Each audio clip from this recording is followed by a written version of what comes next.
Hola, ¿qué tal amigos lectores? Aquí su amigo Carlos y bueno, aquí de la Linterna Lectora, y el día de hoy quiero hacer un análisis en general de una de las grandes obras tanto del país de donde soy, que es de México, una de las obras más importantes que dentro no solamente de la literatura pues latinoamericana, ¿no?, sino más bien en general, una obra que fue infravalorada cuando salió, pero ya en generaciones prosiguientes pues le dio el valor que merecían a este autor con sus tres obras solamente, y ya con esto les di mucho para decir quién es. Y sí, es Juan Rulfo, y en este caso vamos a hacer un pequeño análisis sobre El Llano en Llamas.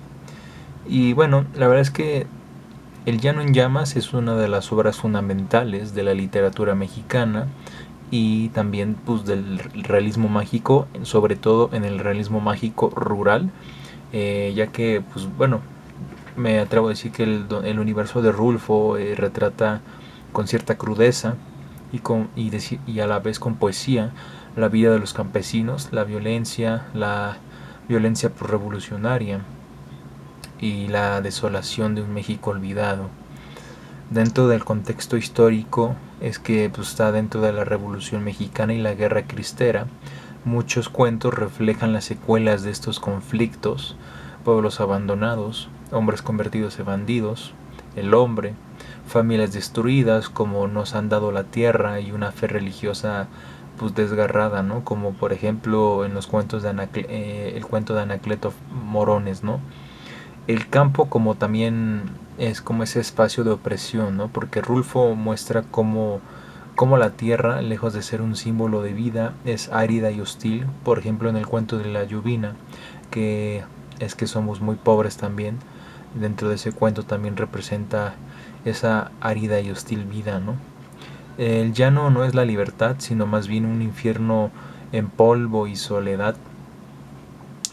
También dentro de estos temas principales que Rulfo maneja dentro de esta obra, o en su obra, pues en sus tres obras, que bueno, es el Llano en Llamas, Pedro Páramo y El Gallo de Oro. Y bueno, hay temas principales que podemos destacar, que es la muerte y el fatalismo. Eh, la muerte y el fatalismo pues son los personajes de Rulfo que están condenados ya sea por la pobreza, la violencia o el destino. Por ejemplo, en No oyes ladrar los perros, en este cuento pues Ignacio muere sin redención. En Llovina el pueblo es un purgatorio de vivos y muertos. En Macario es el niño que repite rituales sin entender el sufrimiento, o más bien no entiende o no comprende eh, en la situación en el que él está. Y también otro tema que creo que otros cuentos que pueden representar este tema principal, como la soledad y la incomunicación. Por ejemplo, las relaciones humanas están fracturadas, como los cuentos de familias rotas, es que somos muy pobres, diálogos que no llegan a entenderse, como No oyes ladrar a los perros, o personajes que ladran con fantasmas, ¿no? Digo, que hablan con fantasmas, perdón, como el hombre. También la violencia como un ciclo eterno es un tema muy frecuente dentro de estos cuentos.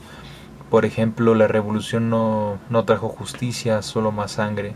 Es lo que quiso eh, pues tocar o hablar Rulfo sobre esto, ¿no? Por ejemplo, este tema lo representa muy bien dentro del cuento de la Cuesta de las Comadres. Otro cuento que puede reflejar la venganza y la ley del más fuerte rigen al mundo rural es En la Madrugada. Hay muchos temas que toca esta obra de El Llano en Llamas, ¿no? Que es una serie de cuentos eh, con el mismo nombre de un cuento aquí en esta misma obra. También dentro de la obra de Rulfo puedes encontrar la religión como un consuelo fallido de cierta manera, ¿no? Ya que pues la fe aparece pues deformada, ¿no? Por ejemplo, en varios cuentos te puedes dar cuenta eh, como un consuelo fallido puede ser la religión en los siguientes cuentos, ¿no? Por ejemplo, en Los Santos Crueles pues eran Anacleto Morones, los rituales vacíos como es el Macario, dioses que abandonan, por ejemplo es en Llovina. Pero bueno, también me atrevo a decir que dentro del estilo narrativo de Rulfo es un lenguaje muy sobrio, pero a la vez es muy poético. Rulfo usa pues un español rural, directo, pero lleno de imágenes poderosas, como les voy a decir un ejemplo, como el llano estaba grande y vacío, y nosotros nos sentíamos más vacíos que él, nos han dado la tierra. Por ejemplo, es una frase del cuento, ¿no?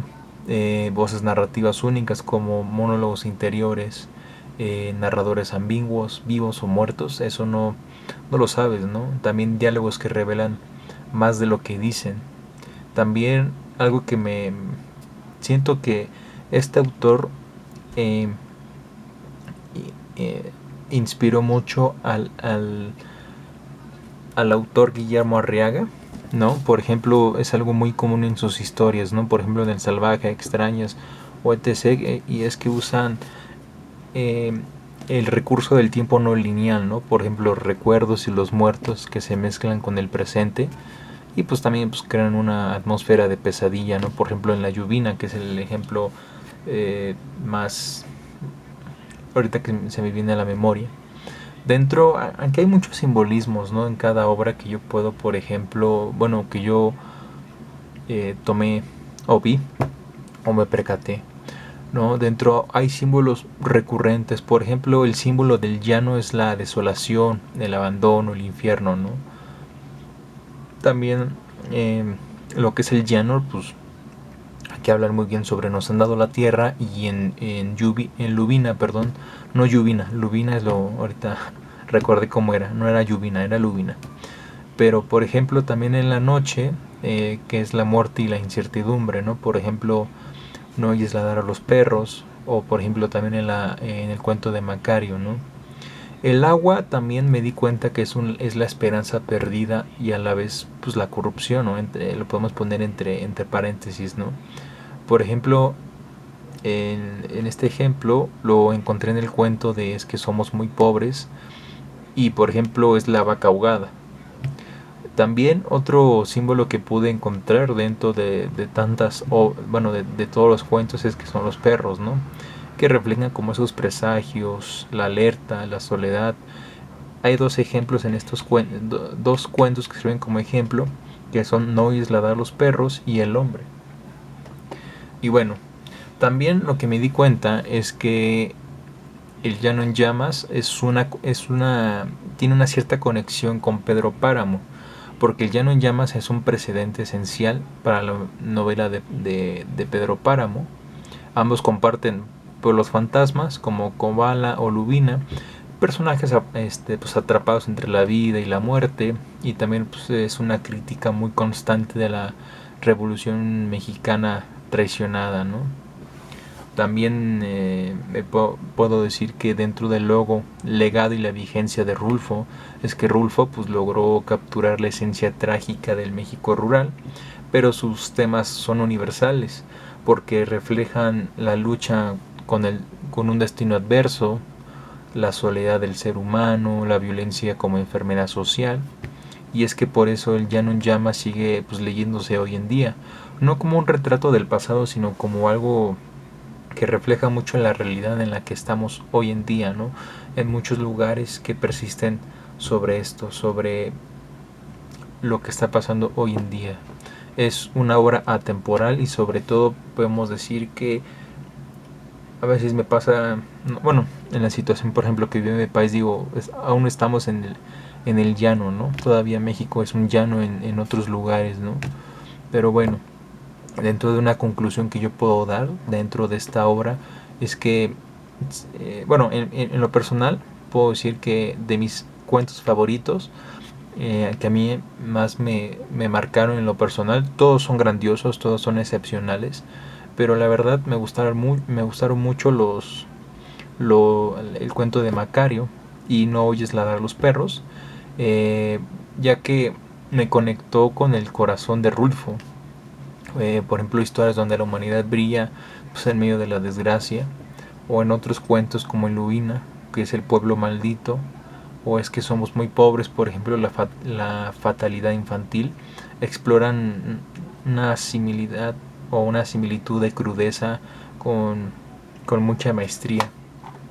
Y bueno, esto es una obra que recomiendo a grandes así ciegamente. Es una obra que es atemporal, es una obra que la forma en cómo se expresa Rulfo es precisa. Te das cuenta que Rulfo era un maestro de la palabra, era un maestro de expresar todo con tan solo una palabra, de expresar todo, criticar eh, la, la guerra cristera, ¿no? Y la verdad es que Rulfo es uno de los grandes escritores, que creo yo que junto con Borges merecían un Nobel, pero yo creo que junto con Rulfo, Juan Rulfo y Jorge Luis Borges, son de los dos más grandes escritores, no solamente de la lengua española, sino más bien en general son dos de los más grandes, que son tan grandes que incluso un Nobel les quedaría chico para estos dos grandes escritores, ¿no? Sobre todo en lo personal Rulfo, ¿no? Ya que me gusta mucho la crudeza que maneja Rulfo y la elegancia que tenía Borges en su momento, ¿no? Aunque siento que era, de cierta manera, Borges era un poco más frío como escritor, pero aún así era un monstruo, era inmortal, ¿no? El inmortal Borges. Y Rulfo es increíble, creo que es uno de los que muchos de mis escritores favoritos me di cuenta que los influenció Juan Rulfo. Así que bueno, esta es una recomendación y esto fue un pequeño análisis, junto con su conclusión, un poquito de lo que yo pude hacer con esta obra. La verdad es que me divertí muchísimo. También le sufrí un poquito porque la escritura de Rulfo es increíble. Y bueno, eso fue todo y espero que les haya gustado mucho, mis amigos lectores. Y bueno, nos vemos hasta la próxima.